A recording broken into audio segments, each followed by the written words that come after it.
Am I the asshole for not taking my kids on my ex's days? My ex and I have 2 kids, 15 male and 13 female. I have them every other Monday Thursday. Around a month or 2 ago, he called me and said that his sister was in the ICU after being hit by a car and asked me to take the kids for a couple days so he could see her. I was reluctant because earlier this year he gave me a hard time because I booked a vacation for me and my boyfriend, now fiancé, during my custody time, but I agreed because she could have died. We live around 5 hours away from them, so I assumed he'd drive there, stay the night, then come back the next morning, but he was gone for almost a week. Then last Friday, the day after my kids went back to my ex, apparently his oldest niece, same sister's kid, maybe 16 or 17, called him and asked for help. According to my ex, the girl's stepdad made her be her mom's full-time caretaker, take care of her half-siblings, 3 girls under 5, and do everything around the house.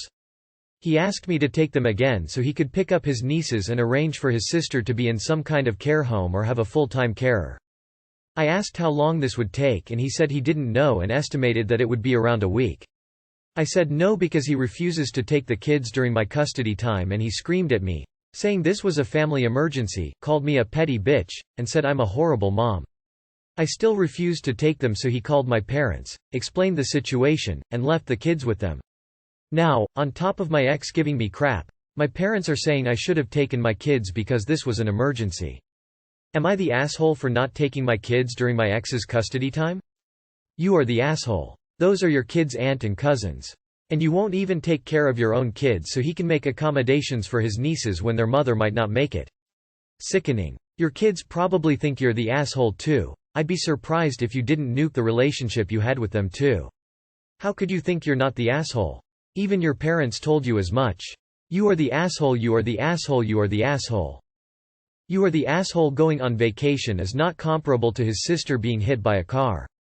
Now his niece is being abused. Red. Parentification is abuse, and he wants to help her and you give him a hard time. I'm so sorry. Taking care of your own children is such a hassle. No wonder you only see them 4/14 days. You are the asshole. He doesn't agree to take the children so that you can intentionally choose to go on vacation with your boyfriend over your time with them. He had actual, legitimate family emergencies. Between intentionally booking a vacation with your boyfriend during your parenting time and refusing to take care of your children during a family emergency, it sounds like he's right. While he worded the things he said harshly, they're not untrue. You are petty, and you don't prioritize your children, your time with them, or their well-being. Edit. My bad. He did agree to take care of the kids. He just expressed his distaste for you blowing off your parenting time to run around with your boyfriend. You are an even bigger asshole than originally indicated. You are the asshole. Being in the ICU is a big deal and this is an exceptional situation, unlike, I want to go on vacation with my boyfriend. You're being petty and spiteful for no reason when you have an opportunity to be gracious without it really costing you anything. And I feel bad for your kids that their mom apparently really hates having them at home. Wow. Some parents fight to be able to have their kids, while you're fighting to not have them. You've shown absolutely zero compassion or concern for anyone in this situation except yourself. JFC. I wonder how those kids must feel seeing as their own mother won't take them just to spite their father. Aren't you their mother? This isn't like he's asking you so he could go on vacation. JFC. His sister needs round-the-clock care, or sounds like. You aren't doing this for any other reason than revenge. Stop being petty and grow up. You are the asshole. They're your kids. Info. Why don't you like being with your kids? You are the asshole. They are your children. You're being petty because he has a family emergency and no other choice. You wanted to go on vacation with your man and chose to book it during your visitation days. You are the asshole. There is a major difference between your ex not taking the kids because you want to take a vacation and you're not taking the kids because your ex has to deal with a life or death situation. Am I the asshole for telling him it's not his choice if my son wants to start working out, lifting weights? I truly cannot tell if I am wrong here. I am giving both sides here because it is only fair you see his POV as well. My 27 female, fiancé, 29 male, is not my son's 11 male, biological father, but he has been a very active father figure and role model to my son for nearly 5 years. His biological father sees him all but maybe 2 to 3 times a year. My fiancé calls my son his own, that is all that matters. That is his boy, period. I admittedly still have a hard time with this some days because as the months pass, I have noticed we have quite a different idea on things that are right versus wrong. He chooses to be much stricter than I am. I have many rules, but I am admittedly a lot more easygoing when it comes to certain things. I won't go into everything here because it is far too much, but the latest issue is the fact that my son has expressed to me that he wants to start lifting weights, small 2-pound dumbbells that me and my fiancé have. He said the reason behind this is because he feels like he isn't very strong due to not being a very active child currently. We have no yard, so he is cooped up a lot. And apparently some kids at school have commented and called him puny or small fry or weak. So, I tell my son that he can use me and my fiancé's dumbbells, because they are small weights and are not going to bulk him up, you know? Well, my son asks to use them yesterday after school and my fiancé immediately says no. He says, "You aren't using our dumbbells, you are 11 and there is no need for you to be weightlifting." My son is visibly upset and says, "Mom, John said I can't use them because I am only 11 and there is no need." Once my son was out of earshot, I confronted this and said, "Listen, I already told him he could use them, so not only are you making me look like an asshole, but I also don't understand why you are saying that he cannot use them." His only response was, "He is freaking 11 years old. There is literally no reason for him to be lifting weights." He got incredibly defensive about it. So I said, "It's not your choice if my son wants to lift weights. They are tiny weights. It will help him build his self-esteem." Now I am being called an asshole because he has legitimate reasons for not wanting this, and I am curious if I actually am. Not the asshole. If he has legitimate reasons for not wanting this, he's being awfully evasive about what those reasons are. Not the asshole. I was ready to say you were, because lifting too much weight at a young age is dangerous and easily causes irreparable damage to growing bodies. But then you got to the part where you are talking about 2-pound dumbbells. 2-pound dumbbells are perfectly safe for an 11-year-old to use. It is good and healthy for kids to be active, and if that's the option you have for him to be active, there isn't anything wrong with that. You're talking about 2 pounds weights here, not 20 pounds weights. Not the asshole. But as some of the other Redditors have asked, what are his legitimate reasons? Not the asshole. I googled it, and according to the Mayo Clinic, kids can benefit from strength training as early at 7-8 years of age. Ask your son's pediatrician. So an 11-year-old can't lift weights, but we can put a 6-year-old into football? How is that any different? Not the asshole. Why are you letting him overstep? Why aren't you protecting your son? Why does this man have so much power over you? Do you feel like equals? Because he seems awfully comfortable with shutting down your son, because he said so. Not the asshole. Your damn boyfriend, and that's all he is, shouldn't get a say in these decisions. Wow. These legitimate reasons seems pretty far from his tongue. Maybe it's something he wanted to do as a growing boy and his father told him the same? Am I the asshole for making paying for a DNA test my hill to die on? Edit. Hello everyone. Thank you so much for all your comments and honesty. Also sorry for formatting M on mobile. The response has definitely helped me reframe my way of going into this. My goal is to be the best possible mother and support for my child. I, erroneously, thought that by being and kind as possible to her father, M23 my ex-boyfriend, it would help him be in her life and thus she wouldn't lack a father. Also, I already have spoken to 2 lawyers previously and planned on submitting a formal custody agreement right after her birth, but wanted to talk to him about the terms to make sure we both agreed to try and keep things as friendly as possible. I understand that this kind of person was only taking advantage of that. I will protect baby from his indecisiveness and fight for her rights to child support and fight for full and sole conservatorship. If he wants more rights, he's simply going to have to work for them and prove he deserves them. And she will have my last name. I, F23, am 36 weeks pregnant. I chose to keep the baby after her dad said he didn't want it and continued with pregnancy knowing I would be a single mom. He later contacts me, says he does want to be involved. But it's super wishy-washy, like sometimes he was in a good mood, otherwise he'd lash out. I believe people deserve grace and that if he wants to be involved I should allow him no matter how much he has hurt me. He has made it explicitly clear to me that he does not want to formally pay child support. He is military and his contract ends in October. He will not be moving closer to baby. He will continue on with his life plans for to college and would only see her maybe once a month. Again, I don't believe you get anywhere forcing anyone to do anything, so I am willing to work him into her life keeping those things in mind. Now, I do know that it is best for children, especially in separate households, to have stability and least conflict as possible, so I have been trying to get him to talk about a custody agreement, parenting plan, so we can discuss boundaries and expectations and stuff like that. I've been mostly ignored. Today he finally got back to me and said he wanted a DNA test. I said no problem, but you won't be able to sign AOP or birth certificate until DNA results, and you'd have to initiate that whole process through the AITA office and would have zero rights or responsibilities until then, and that if that was the case I wanted her to have my last name. I also sent him a link to a prenatal DNA test lab where you get the results in 3 days, but said he would have to pay and schedule appointment. He said he at most would pay half. If I am claiming it's his kid, I should pay for it and schedule the appointment. I said no, absolutely not. I know he is the father, and to me him being legally tied to her doesn't make any kind of difference. Am I the asshole for not backing down and paying for half the DNA test? In my POV he has not paid for anything to do with baby, and he really isn't planning on it in the future from what I have gathered, and I'm tired of dealing with him and would rather him not be involved at all.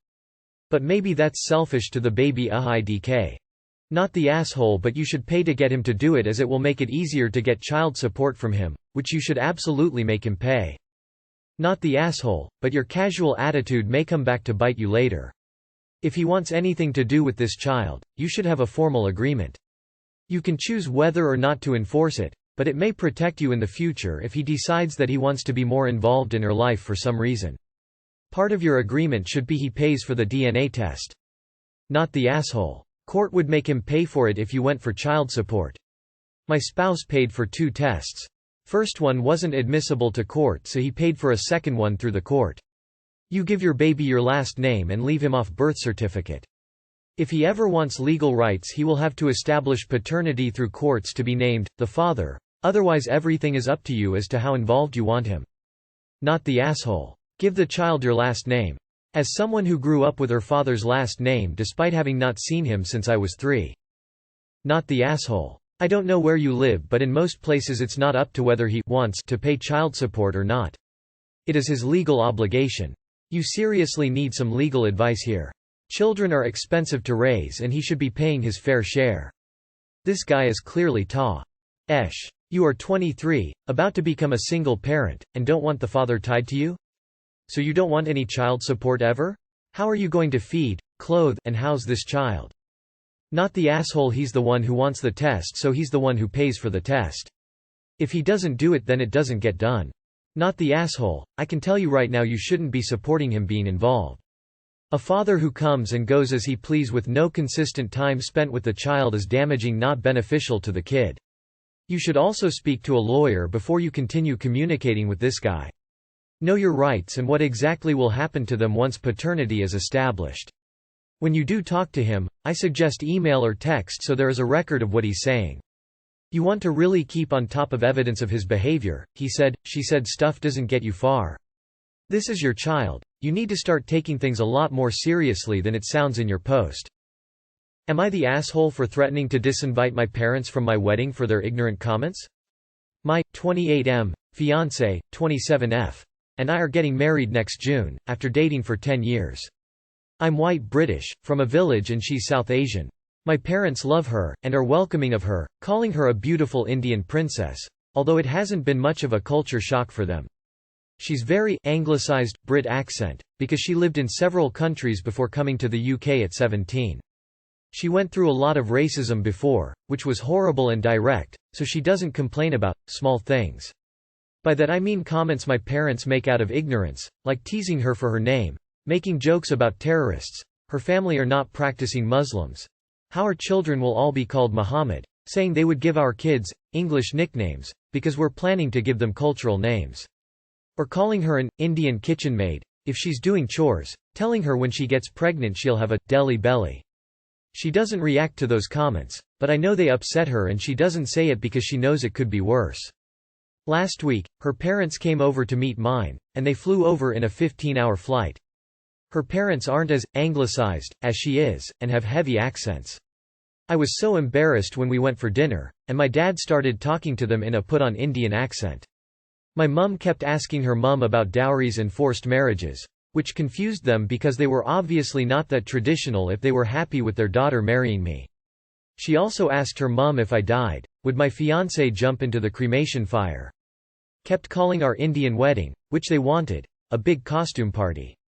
Then my dad after some drinks started making bomb jokes when the waiter came, like, "Oh, be careful. Mr. X might blow this place up if you don't do his steak right." I could see my fiancée was embarrassed, but she didn't say anything. After the dinner, she went to her parents' hotel and I confronted my parents about the things they said. I have always told them those jokes add up, but they brushed it off because she never said anything. I asked her why she never did, and she said, "What would I look like if I started this fight? Why do I have to be the one that stirs the pot?"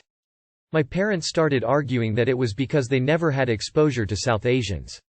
That's not true, we live in a village but it's near a huge multicultural city. Also, we dated for 10 years. It's unfair. Her family are wealthy and move in socialite circles while mine are working class, but her parents never were classist even though they were used to rich people. I got angry and said maybe our wedding is one costume party they may not be invited to. They would be. I just said it out of anger. My mum started crying, and my dad called my fiancée and told her the fuss I made, because of her, and now she's awkward too. IDK who I offended and how, but am I the asshole? Everyone sucks here except your fiancée and her parents. Your parents for obviously racist reasons. You for letting them do this for a decade to the woman you love. You let it continue and blow up when you could have nipped it in the bud and educated your parents instead of letting them develop a habit of being hurtful. You are the asshole for the threat not actually being sincere. Fucking hell, they've been openly racist to your fiancé for 10 years and now they're openly racist to her parents. When are you actually going to start standing up to them? Your fiancé's awkward because what you said made it worse for her without actually being any help for her because she knows you won't defend her. As a South Asian, I would have broken up with you the first day your parents made these jokes and you didn't stand up to them. You are the asshole for making this about your parents' feelings, even now, even in this post. Your girl deserves better. The title to this post is really misleading. It should be, am I the asshole for allowing my parents to say racist things to my girlfriend for 10 years? And the answer is yes, yes you are. You are the asshole. You are the asshole. Forget the wedding. You should have stopped this madness __years __ ago. Your parents need to be kept away from your fiancée and her family permanently. You have not only tolerated their crap but you have basically endorsed it by allowing it to continue. Those are not jokes, that's racism. Have you said anything to your parents earlier about their racist comments? It's kinda hard to believe this is real. The Brits and their banter, fuck sake. She shouldn't marry you, you're fucking useless quite frankly. Imagine the jokes you'll tolerate about your biracial children. Not the asshole. Your parents are racists, they just say they're not but their actions are clear.